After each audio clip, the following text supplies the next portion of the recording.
sodelavce, ki imajo od mene mogoče bistveno več izkušenj, znanja in izkoristim njihov največji potencial. Osebnostne lastnosti, vrednote, spoznanja se odražajo v vašem vodenju, da vam uspeva biti odličen vodja. S tem svojo energijo zberem misli in potem naslednji dan šele sprejemam odločitve. Se mi zdi, da je to veliko bolj pametno, kot pa da seveda na horuk skočiš. Izjemen na svojem profesionalnem področju, s katerim se ukvarja, ker igramo Ligo prvakov na svetovni sceni in če ne obvladaš svojega igralnega mesta boljše kot kdorkoli drug na tej sceni, pol stvari ne bodo funkcionirale. Pač nisem vseved in tudi jaz prosim za pomoč in tudi, da nič ni narobe, če prosijo sodelavca za pomoč, mene za pomoč ali pa koga zunanjega za pomoč.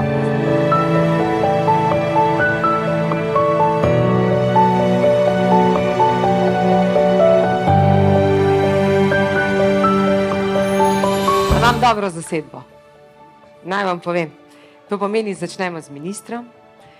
Zdaj ne bomo začeli, čakamo, ne bom dala. Začnemo z ministrom, ki vodi državo. Potem začnemo na drugi strani z našo Sabino Sobočanovo, ki je dejansko tudi pobudnica gospodarstvenikov, je tudi članica Slovenian Business Cluba. Potem imamo našega Iztoka, kjer dejansko vodi, usmerja, je zgled marsikateremu menedžerju. In na koncu župana, ki pa vse to zaokroži. Čudovito. Vodja je paradni konj, a zmaguje le odlična ekipa. In jaz se s tem absolutno strinjam, da mi smo samo neka prezenca, potem imamo pa od zadaj ljudi. Katere osebnostne oziroma svoje osebnostne lastnosti, vrednote, spoznanja se odražajo v vašem vodenju, da vam uspeva biti odličen vodja. S tem vprašanjem si predvsem želim, da spregovorite o tem, kaj vas vodi in kako svojo ekipo usmerjate k doseganju rezultatov, kaj so tiste vrednote, ki jih pri sebi gojite in tudi prenašate na druge. Pa dajmo začeti, gospod minister, z vami. Zato, ker tako ste vodili družinsko podjetje in dejansko danes tudi vodite ljudi. Najprej še enkrat hvala. Jaz bom zelo enostavno povedal. Mislim, da je ključno spoštovanje, predvsem pa zavedanje, da nisi najbolj pameten na tem svetu. Dobra. In če imaš, ko izbiraš ekipo, saj jaz si izberem ekipo, ki ima, ali pa sodelavce, ki imajo od mene mogoče bistveno več izkušenj, znanja in izkoristim njihov največji potencial. In se dogovorimo, kaj kdo najbolj zna delati in to vodja mora prepoznati. In ko to ugotovimo, potem je zadeva lahko rešljiva oziroma so lahko vse zadeve rešljive. Predvsem pa je ena ključna zadeva, ko zadevo nastaviš, ko zadevo obljubiš, ko daš roko, jo je treba speljati. Bravo. Aplavz. Res je. Sabina, bi še kar tudi tebe vprašala. To isto vprašanje, če lahko. Najprej lep pozdrav tudi z moje strani. Omenila si vrednote, poštenost, odgovornost, korektnost, to, kar je minister že povedal, dejansko, da se zavedamo tega, da nismo vsevedi. Jaz to velikokrat povem, da nisem vseved, ker če bila vseved, potem bi dejansko čisto vsa opravila v podjetju sama delala. Se pravi, potem bi bila marsikaj. Tudi to lahko, ja. Tudi to je lahko, ja. Ampak v podjetju, naprimer, je ključno to, da se zavedajo sodelavci, da kot vodja, kot menedžer, kot direktor nisi vseved. In zato imaš ekipo za sabo, ki dejansko je vsak strokovnjak za svoje področje in tudi, če se kadarkoli zmotijo, naredijo napako, je treba to povedati. Zato, ker ni osebe na svetu, ki ni naredila še v življenju nobene napake. Res je. Iskrena hvala. Gospod Iztok, za vas bom imela drugačno vprašanje. Menedžerje ne pustim tako enostavno. Na katere osebnostne lastnosti pa stavite pri osebah, ki jih vpeljujete v svoj sanjski tim? Zakaj? Ker Hidrija slovi po tem, da je ena izmed najboljših razvojnih dobaviteljev avtomobilske industrije. Tako da, kaj je tisto, kaj stavite na sanjski tim? Najprej čist tiste osnove tega, da je človek, ki ga sprejema v tako ekipo, človek z veliko začetnico, pomeni, da je iskren, pošten, zaupanja vreden, odgovoren, da je sposoben sodelovati z drugimi, daje drugim, jemati od drugim in delati neko dejansko višjo kvaliteto. Drugo, zagotovo, da je izjemen na svojem profesionalnem področju, s katerim se ukvarja, ker igramo Ligo prvakov na svetovni sceni in če ne obvlada svojega igralnega mesta boljše kot kdorkoli drug na tej sceni, pol stvari ne bodo funkcionirale. Istočasno pa če dalje bolj dodajamo to, kar smo tudi v Združenem menedžerju v zadnjem letu razvili in korigiramo slovensko povprečje verjetno na tem področju, in korigiramo pomanjkanje samozavesti, ambicioznosti, odgovornosti in sodelovanja vseh z vsemi v dobro vseh, kar pomeni, da smo še posebej pazljivi na stopnjo, bom rekel, samozavesti pri posamezniku, koliko verjame v svojo samopodobo in svoje sposobnosti, tega, da je sposoben ambiciozne cilje si postavljati, ki presegajo kakršnekoli domljivo povprečje v naši družbi, da so to wow cilji in da jih je potem sposoben skupaj z nami tudi uresničevati, kar delamo na dnevni bazi. Dragi Iztok, zelo lepo ste se opisali. Zdaj sem razumela, kdo ste in kako ekipo tudi imate zraven sebe. Iskrena hvala. In dragi župan,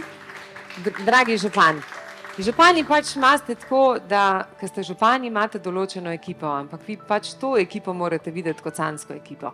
No in čisto enako vprašanje, gospod župan, na katere lastnosti, osebnostne lastnosti stavite pri osebah?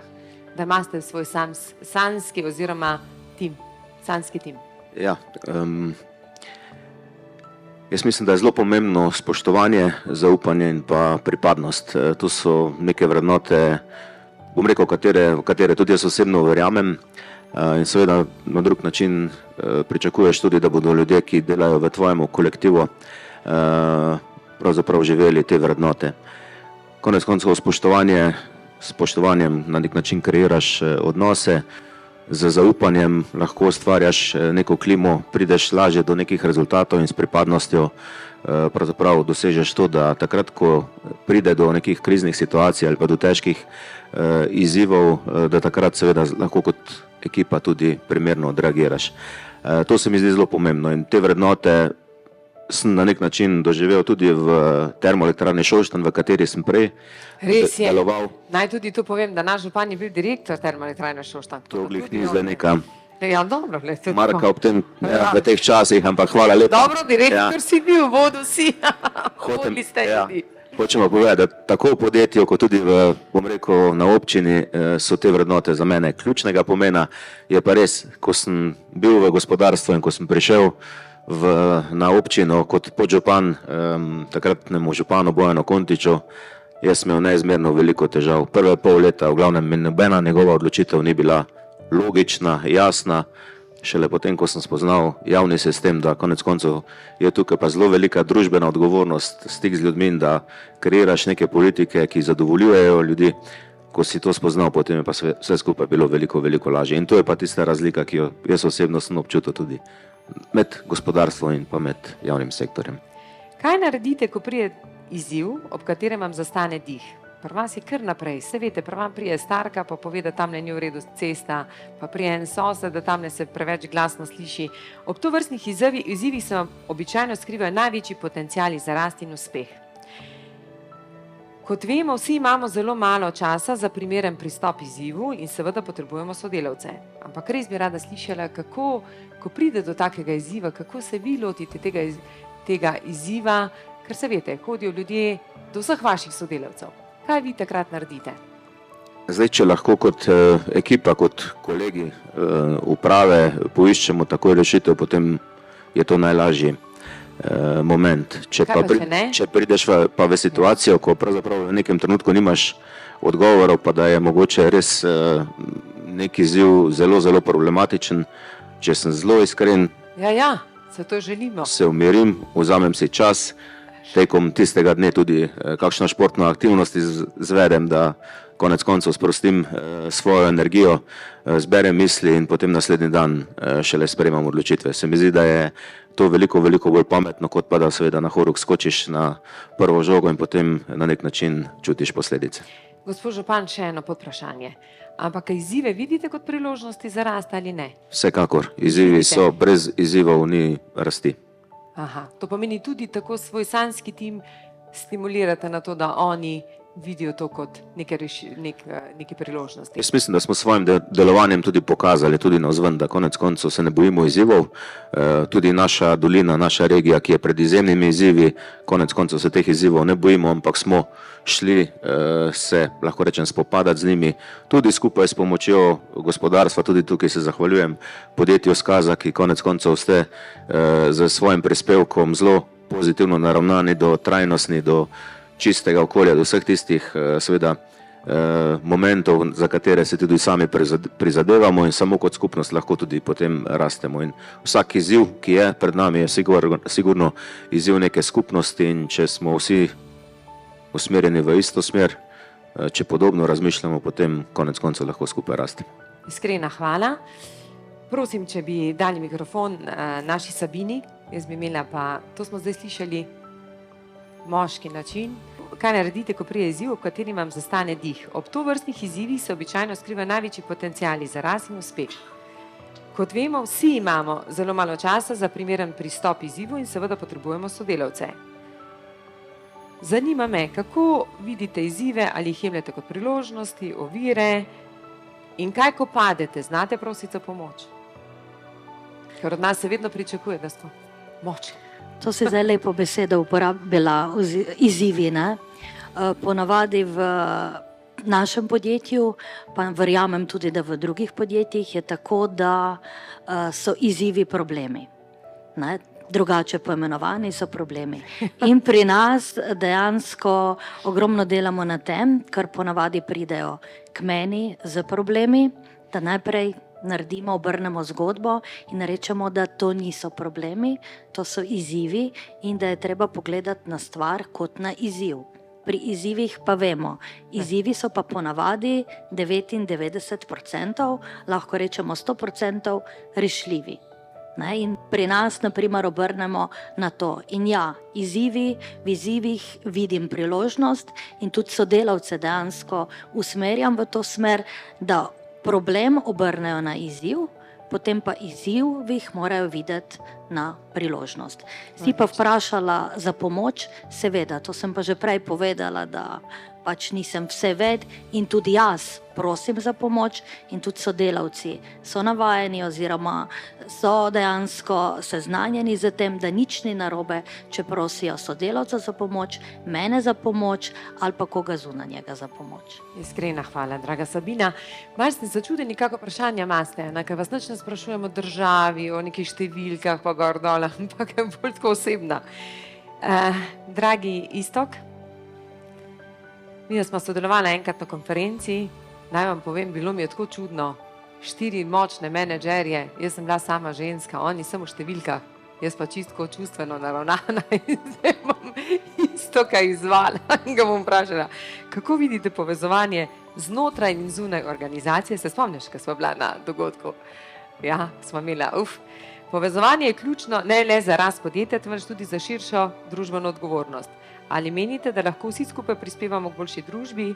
Kako tudi kot voditelji gradite mostove z drugimi podjetji in inštitucijami, da skupaj ustvarjamo trajnostno prihodnost? Okvirno 20 let nazaj smo v eni skupini ljudi v Hidri nasitlenega stavka, ki smo ga zelo pogosto poslušali. Bil je pa približno, a bomo še uspeli slediti, a ne? In smo se takrat odločili, da to ni naše poslanstvo v življenju, da je prekratko, karijera tudi prekratka in danes slišite mogoče trivialno, ampak 20 let gonimo mantro, da je edini način za to, da nismo zadej in da ne ostanemo zadej, je ta, da smo stalno spredaj, a ne? In odpiramo nove teritorije.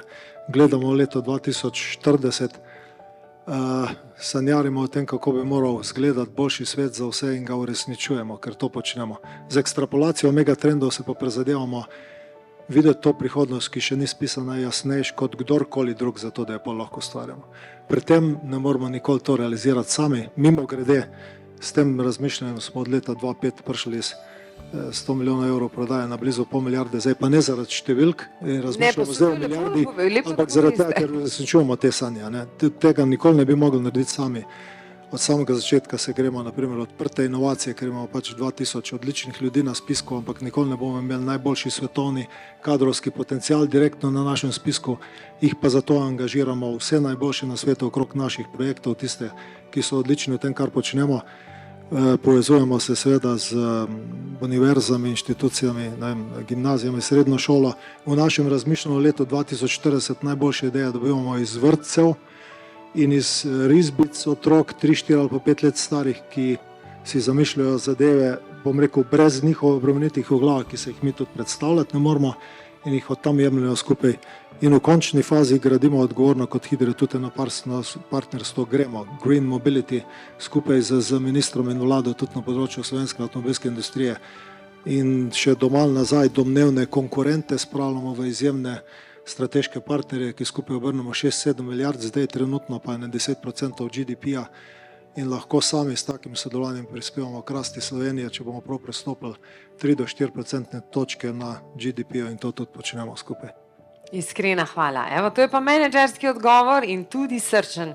Vrtec mi je tudi zelo lepo. Hvala, Iztok. Gospod minister, sem 1 minuto na take, pa bi pa res rada tako eno tako čisto enostavno vprašanje postavila vsem 4. Čist, kako vi vidite to povezovanje, sodelovanje? Ja, ker enako bi kako vidite povezovanje znotraj in zunaj organizacije?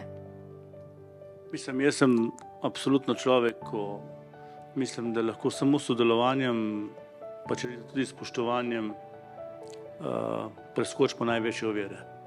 Slovenija je absolutno premajhna, da bi si ta privilegij, ki ga imamo, ne izkoristili. To pa je, da je potrebno sodelovati.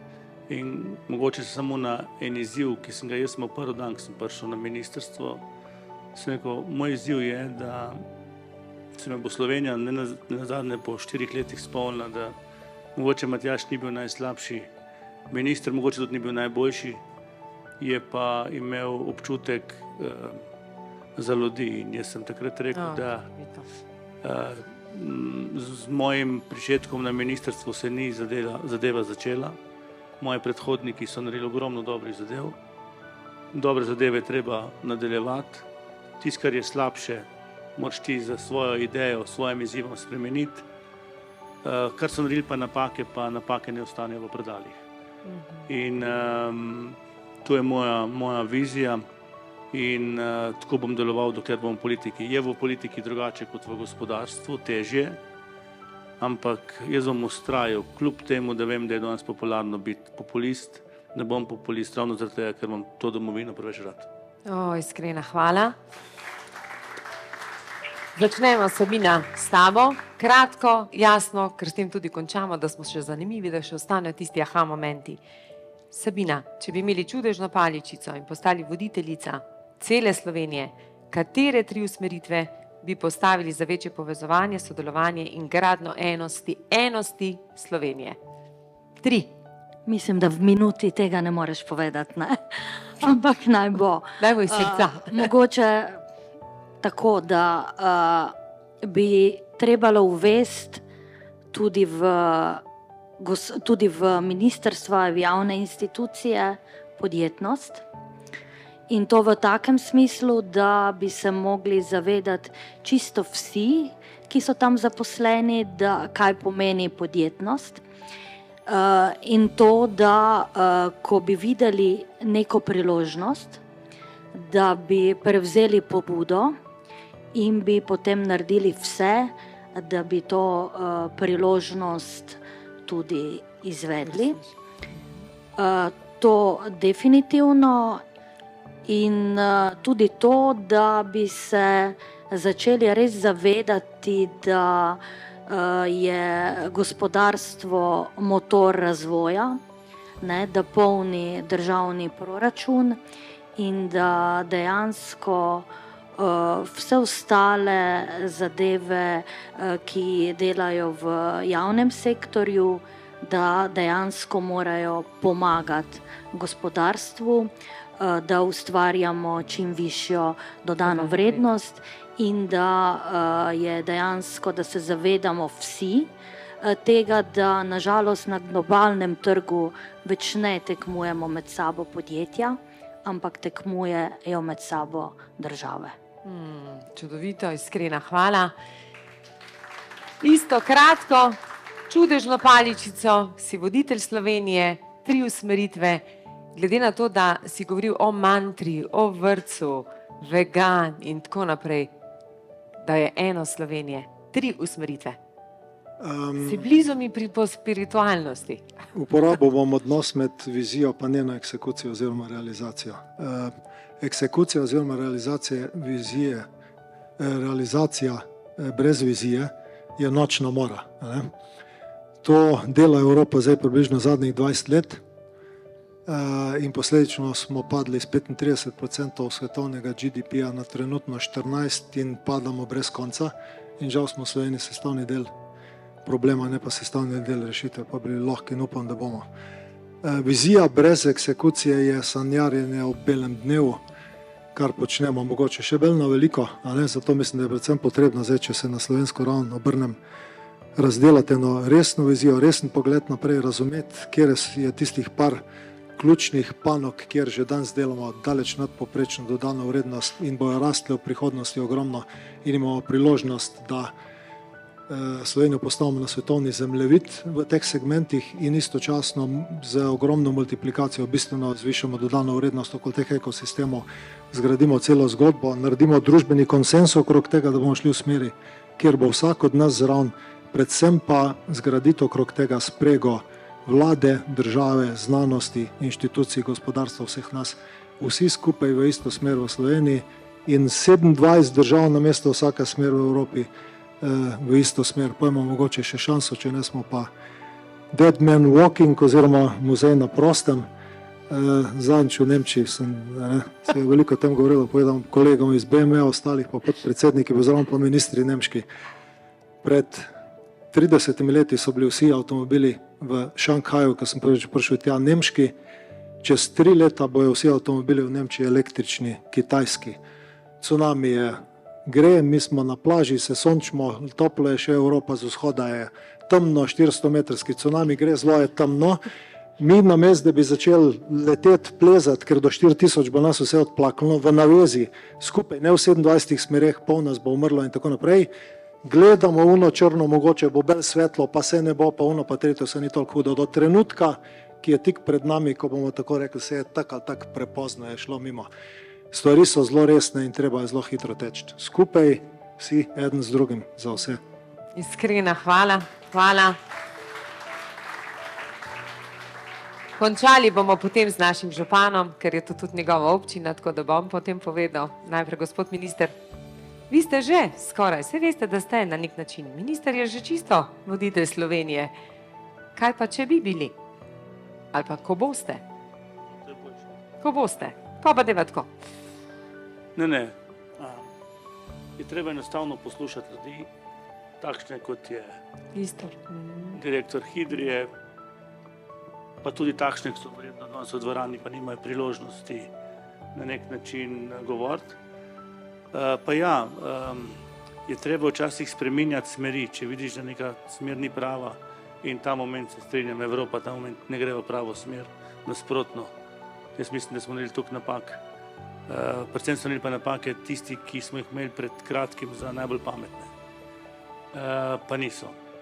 In tu se mi zdi, da osebnostno je moj plus ta, da znam združevati in ne znam deliti ljudi.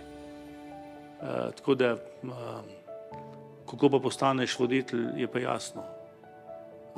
Hvala Bogu, da demokracija obstaja, ti morajo pa ljudje preprosto verjeti v dano besedo. Res je. Če ti ne verjamejo v dano besedo, ti noben papir, noben program ne pomaga. In jaz gradim svoje življenje skozi to, kar povem, skušam tudi narediti. In tako smo se midva z mojo prijateljico spoznala.